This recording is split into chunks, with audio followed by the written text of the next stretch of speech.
ఉదయం 8:30 నుంచి బాహ్య ప్రపంచంతో సంబంధాలు కోల్పోయిన ముఖ్యమంత్రి ఆచూకీ ఈ క్షణం వరకు అందలేదు. ప్రధానమంత్రి సహా కీలక నాయకులు, నేతలు అందరూ రాజశేఖర రెడ్డి ఉనికి సమాచారం కోసం ఆత్రంగా ఎదురుచూస్తున్నారు.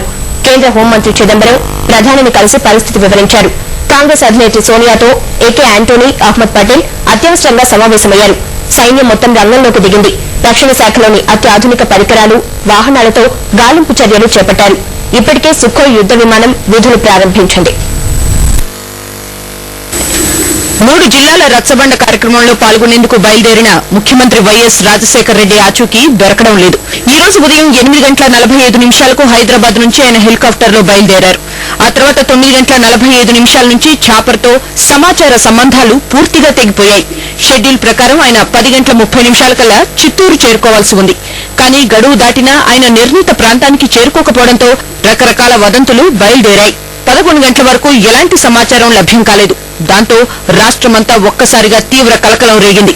గ్రౌండ్ కంట్రోల్తో సంబంధాలు కోల్పోయిన హెలికాప్టర్లో ఉన్న ముఖ్యమంత్రి వైఎస్, ఆయన సమాచార బృందం భద్రతపై పలు అనుమానాలు వెల్లువెత్తాయి. మధ్యాహ్నం 2 గంటల వరకు ఆయనకు సంబంధించి ఎలాంటి కనీస సమాచారం లభించలేదు. దాంతో 3 ఆర్మీ హెలికాప్టర్లు రంగంలోకి దిగాయి. వైఎస్ ఉన్నారని భావిస్తున్న నల్లమల్ల అటవీ ప్రాంతమంతా ఉపరితల సర్వే ప్రారంభించాయి. 2:30 ఆయన క్షేమంగానే ఉన్నారంటూ కొన్ని వార్తలు రావడంతో అంతా ఊపిరి పీల్చుకున్నారు. కర్నూలు జిల్లా వెలుగోడు మండలం వేల్పునూరు సమీపంలోని అటవీ ప్రాంతంలో సీఎం ఆచూకీ దొరికిందని, ఆయన అడవిలో కాలిబాటున నడుస్తున్నారని కొందరు చెప్పారు. ఈలోగా శాటిలైట్ ఫోన్తో సంబంధాల పునరుద్దరణ సాధ్యమైందన్న వార్తలతో ఉత్కంఠ తగ్గింది. ఈలోగా వైఎస్ తన అంతరంగిక మిత్రుడైన కేవీపీ రామచంద్రరావుతో మాట్లాడారన్న వార్తలు కూడా వచ్చాయి. పలువురు కాంగ్రెస్ నేతలు కూడా ఆయన క్షేమంగానే ఉన్నారని తెలిసినట్టు చెప్పారు. అటవీ ప్రాంతంలో కదలికలు మంచివి కాదు కాబట్టి ముఖ్యమంత్రిని ఆయన ఉన్న చోటే ఆగిపోమన్నామని కొందరు అధికారులు చెప్పినట్టు కూడా వార్తలు వచ్చాయి. ఆయన్ని చేరటానికి ప్రయత్నాలు మొదలయ్యాయని తెలిసింది. దాంతో ముఖ్యమంత్రి ఆచూకీపై కొంత ధీమా వ్యక్తమైంది. కానీ కొద్దిసేపట్లోనే పరిస్థితి మొత్తం తారుమారైపోయింది. ముఖ్యమంత్రికి సంబంధించి ఎలాంటి సమాచారం లేదంటూ ఆర్థిక మంత్రి రోసయ్య ప్రకటన పెను ప్రకంపనలు రేపింది. మీడియాలో వచ్చిన వార్తలు సరికాదని, ఆయన ఏమయ్యారో ఇంకా తెలియలేదన్న రోసయ్య వ్యాఖ్యలు ఈసారి మరింత ప్రమాదకర ఊహాగానాలకు దారితీశాయి. మనకింతవరకు సమాచారం ఏమీ రాకపోయినా ధృవీకరించబడినటువంటి సమాచారం అందరం కూడా ఇంకా హోప్ఫుల్ గా ఉన్నాం. తప్పనిసరిగా ఆ ఫారెస్ట్ ఏరియాలో అననుకూలమైనటువంటి వాతావరణంలో ల్యాండ్ అయ్యారు. అక్కడి నుంచి బయటికి రావటానికి ఎడతెరిపి లేకుండా వర్షం పడుతుంది, మీ అందరికీ తెలుసు. ఉదయం కూడా చెప్పాను, మన వైపు నుంచి వెళ్ళినటువంటి డిఫెన్స్ వాళ్ళ హెలికాప్టర్స్ కూడా ఈ వైపు నుంచి ప్రయాణం చేయటమే దుస్సాధ్యమై వాళ్ళకి ఏమాత్రం కూడా విషయం లేకుండా వర్షాలు విపరీతంగా ఉండి వెనక్కి తిరిగి రావడం జరిగింది. బట్ ఓవరాల్గా అటు బెంగళూరు నుంచి కానీ లేకపోతే మన కృష్ణపట్నం నుంచి కానీ కొన్ని ప్రైవేట్ హెలికాప్టర్లు కూడా వెళుతూ ఉన్నాయి. అలాగే డిఫెన్స్ వారి కూడా అక్కడి నుంచి వెళుతూ ఉన్నాయి. రాష్ట్ర ప్రభుత్వం తన పరిధిలో ఉన్నటువంటి అన్ని రకాలైనటువంటి ప్రయత్నాలు సమాచారాన్ని తెలుసుకునేదానికి, వారిని క్షేమంగా చూచి తీసుకొచ్చేదానికి ప్రయత్నం చేస్తూ ఉన్నాం. ఈలోగా రాష్ట్ర ప్రభుత్వానికి చెందిన 2 హెలికాప్టర్లు, బెంగళూరు నుంచి వచ్చిన మరో 2 హెలికాప్టర్లు, మరికొన్ని ప్రైవేట్ హెలికాప్టర్లు సహా మొత్తం 11 ఛాపర్లు గాలింపు చర్యల్లో ఉన్నాయి. కాలం గడుస్తున్న కొద్దీ ఉత్కంఠ పెరుగుతూ వచ్చింది. కానీ ముఖ్యమంత్రికి సంబంధించి ఎలాంటి సమాచారం లభ్యం కాలేదు. రాష్ట్ర ప్రభుత్వ ప్రధాన కార్యదర్శి రమాకాంత్ రెడ్డి కూడా సీఎం ఆచూకీ దొరకలేదని చెప్పారు. And we are trying to put in now efforts from the NRSA, National Remote Sensing Agency.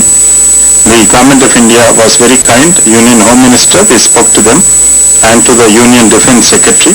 They have activated the NRSA in Bangalore. I spoke to Mr. Madhavan Nair, Chairman ISRO, and they are now flying a very low flying aircraft which can fly at 1.25 kilometers height and can cover approximately 250 square kilometers. And it can fly even in the evening in inclement weather, in the night also. So it is now at the moment flying. We hope we will get some information and feedback from this low flying aircraft which has taken off, which belongs to NRSA and has the capacity to fly very low even in the inclement weather and can cover approximately 250 square kilometers. We are also trying to take help from the United States Defense Department particularly whether there's satellite imagery, if there is any real-time imagery which can help us. ముఖ్యమంత్రి ఆచూకీ లేదన్న వార్తలు మొదలైనప్పటి నుంచి రాష్ట్ర DGP SSP Yadav, intelligence DG Aravind Rao, హోంమంత్రి కేవీపీలు ఎప్పటికప్పుడు పరిస్థితిని సమీక్షిస్తూనే ఉన్నారు. కర్నూలు, చిత్తూరు, ప్రకాశం అధికారులని అప్రమత్తం చేసి విస్తృత గాలింపు చర్యలు చేపట్టారు. మధ్యలోనే కొంతసేపు హెలికాప్టర్ ఉనికి తెలిసిందని ప్రకటించిన పౌర విమానయాన శాఖ మరికొద్దిసేపట్లోనే సీఎం ఆచూకీ ఇంకా లభ్యం కాలేదని మరో ప్రకటన చేసింది. అదే విషయాన్ని కేంద్ర హోంమంత్రి చిదంబరం కూడా ధృవీకరించడంతో మళ్లీ ఆందోళన మొదలైంది. Police forces and paramilitary forces are moving towards that point. I have advised the state government to review the search even during the night with whatever light can be provided and not to wait until daylight.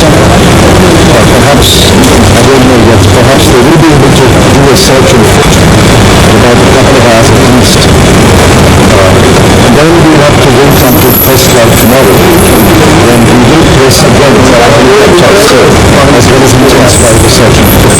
ముఖ్యమంత్రితో పాటు ఆయన భద్రతాధికారి Wesley, IAS అధికారి సుబ్రహ్మణ్యం, మరో 2 పైలట్లు, మొత్తం 5 కుశల సమాచారంపై ఆందోళనలు వ్యక్తమవుతున్నాయి. ప్రధానమంత్రి మన్మోహన్ సింగ్, కాంగ్రెస్ అధినేత్రి సోనియా గాంధీ సహా కీలక నేతలందరూ వైఎస్ ఆచూకీ సమాచారం గురించి నిరంతరం ప్రయత్నిస్తూనే ఉన్నారు. ప్రధానమంత్రి కార్యాలయం సైతం డిప్యూటీ ఎయిర్ చీఫ్ మార్షల్ తో సంప్రదింపులు జరుపుతూనే ఉన్నాయి. సరిగ్గా ఇదే సమయంలో నల్లమల్ల అటవీ ప్రాంతంలో వాతావరణం కూడా బాగోలేకపోవడం పరిస్థితిని మరింత విషమింపజేసింది. ఈ ఉదయం నుంచి కురుస్తున్న వానలు మధ్యాహ్న సమయానికి మరింత ఉధృతమయ్యాయి. దాంతో కొండకోలంలోని వాగులు, వంకలు పొంగి పొర్లితే అడవిలో కదలికలు కష్టమవుతాయి. ఆకాశం కూడా మేఘావృతమై ఉండడంతో హెలికాప్టర్ల గాలింపు చర్యకు బ్రేక్ పడింది. తెలిసిన సమాచారం అందించమని ప్రజలకు ప్రభుత్వ ప్రతినిధి రోసయ్య చీకటి పడేలోగా అడవి నుంచి బయటపడమని సూచించారు.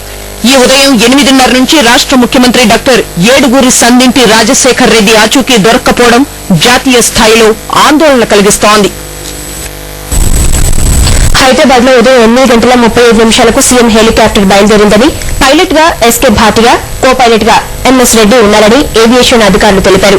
ఈ హెలికాప్టర్ ప్రయాణానికి ఎంతో అనువైనదన్న ధృవీకరణ పత్రం ఉందని, వచ్చే ఏడాది డిసెంబర్ 5 వరకు అనుమతి కూడా ఉందని తెలిపారు. హెలికాప్టర్ లో 3 గంటల పాటు ప్రయాణించే ఇంధనం ఉన్నట్లు, ఉదయం 9 గంటల తర్వాత శంషాబాద్ రాడార్ కేంద్రానికి సమాచారం అందలేదని, ఉదయం 9 గంటల సమయంలో శంషాబాద్ విమానాశ్రయానికి 60 నాటికల్ మైళ్ల దూరంలో హెలికాప్టర్ ఉందని అధికారులు తెలిపారు. ఉదయం 9:02 చెన్నై రేడియో కంట్రోల్ రూమ్ కి సమాచారం అందిందని, ఆ తర్వాత సమాచారం లేదని చెప్పారు. ముఖ్యమంత్రి హెలికాప్టర్ గాలింపు చర్యల్లో ఇస్రో కూడా సహకారం అందిస్తోంది.